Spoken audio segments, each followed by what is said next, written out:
Yep, we've got a couple tweets out there, so we're definitely going to get to those, and we're going to bring those up for you guys as well right now. So let's take a look at this one right here, folks. And this one's saying, best business advice, figure out how to get paid for following your passion. You know, it's kind of funny, guys, because when I saw this question of the week come up, I said a very similar thing. You know, when I was in college, actually, one of the guys here at the Pulse Network, I interned for Butch Stearns, and he said, figure out what you want to do and then get paid for it. I mean, anybody can figure out what they want to do, but to actually make money off it is definitely the tough thing. What is your reaction to that one?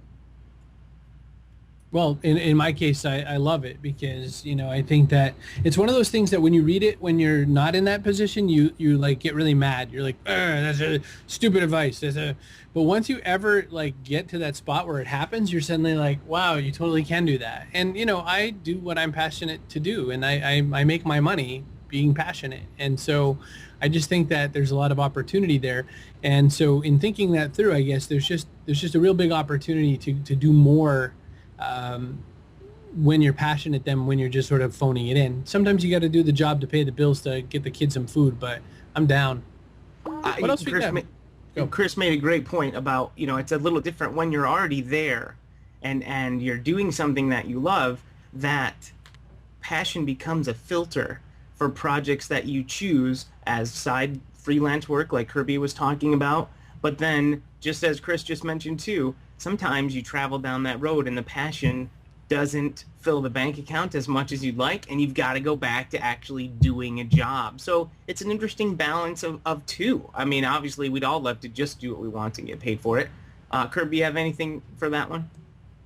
I don't. All right.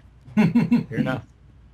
Excellent. All right, guys, we get some more tweets as well. A lot of people really starting to jump on right now, and I encourage everybody out there to keep tweeting us, keep letting us know your remarks. Love to have them. So this one right here coming from Owen saying, the best advice I got and I now give, mindset trumps skill set every time. Focus on how you think about future of business. Thinking about the future. Joe, I'm going to toss this one to you on that.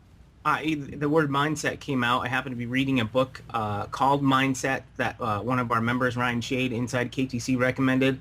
And it talks about the difference between growth mindset and fixed mindset, and that nails it. Absolutely. It's definitely a worthwhile read that speaks directly to that business advice. I love it. Cool. All right, we're going to go to another tweet as well. I'm going to go ahead and bring a couple other up because a lot of other people are also jumping in on this conversation. We'll go ahead and bring this one up, guys. And we got this one tweeting at us saying, surround yourself with people more successful than you. Be a resource to others, and a community will build around you. Chris, is this similar to what you were saying a little bit earlier or a little bit different?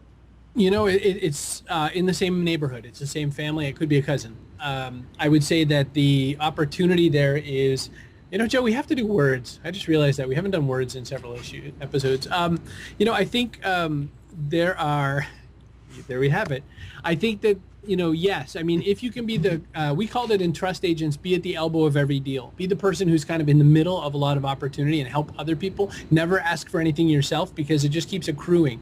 And I think that is totally a way to build community and definitely a great value.